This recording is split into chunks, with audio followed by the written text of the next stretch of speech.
Welcome to Triple R Podcast, starring Savannah, Owen, and Paulo. Today, we'll be picking apart the popular movie Ford versus Ferrari. The movie was released November 15th. 2019. Thank you. You're good. Anyways, going back to the podcast, like I said, we're gonna be picking apart Ford versus Ferrari, and yeah. I think I'll start by asking questions. So, in Ford versus Ferrari, what was it that you guys liked and hated during the movie? Sven, we'll start with you.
Yeah, I also have something to add here. The clothes also are a great establishment of history. You can see how the racers look, just like the way the old ragtag racing suits that they put on, and just the people outside the races themselves. Just in the general public as well.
What is the historical value to the film in Ford versus Ferrari, and how might it be valuable in a classroom setting? Paulo, you go first.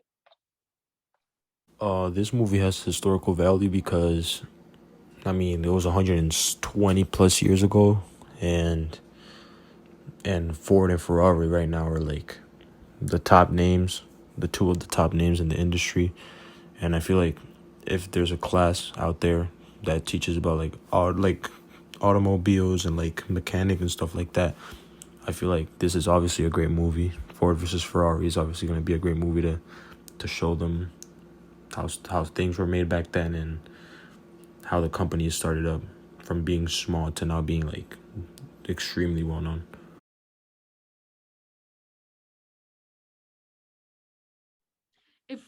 if it's being shown in a history classroom, you can show the changes, like I said before, in the cars and the build and how it has progressed over time.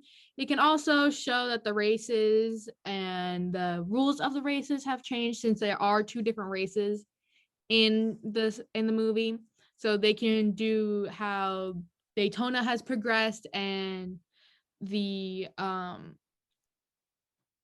lemon race has changed, and how the rivalry has changed over the years, the Ford versus Ferrari, especially since the demand has changed over the years, not just with racing, just with like, everyday cars. All right. Now on to the second to last question of the night. I was wondering if you guys had any interesting facts about the movie Ford versus Ferrari.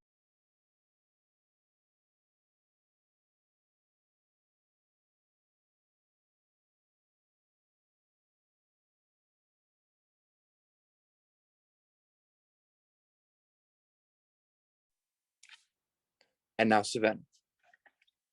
Like Paula was saying, that Tom Cruise and Brad Pitt was supposed to be the main characters, and how they took the name from a book and everything.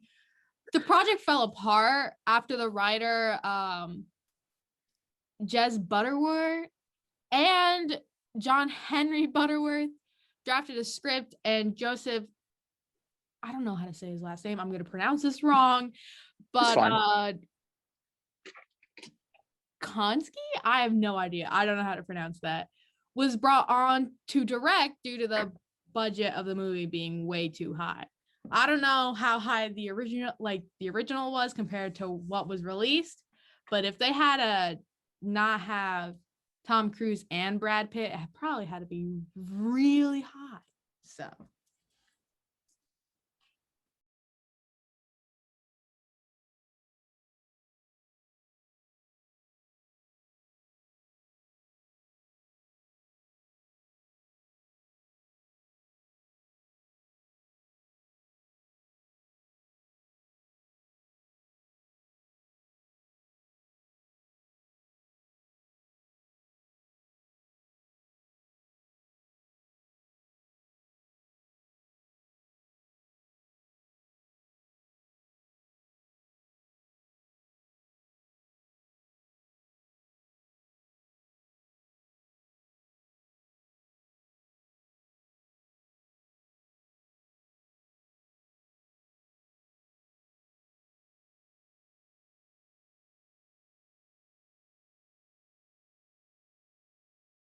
Tom Cruise and Brad Pitt are obviously one of the two most famous people in Hollywood, the most famous and recognizable faces. But I feel like not every role can be played by them. I feel like in this case, Christian Bale and Matt Damon really, really did their thing. They stood out. And I feel like no two other people could have played these two roles as good as they did.